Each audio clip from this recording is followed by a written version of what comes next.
Yay, an Amaryllis. This did not come up last year, so pretty amazing. Can't wait to show you my Amaryllis.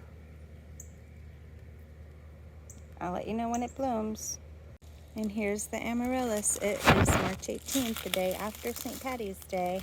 And here's a gorgeous Amaryllis. I'm positive this did not open up last year, so it saved all its glory for the year after. There it is. Beautiful.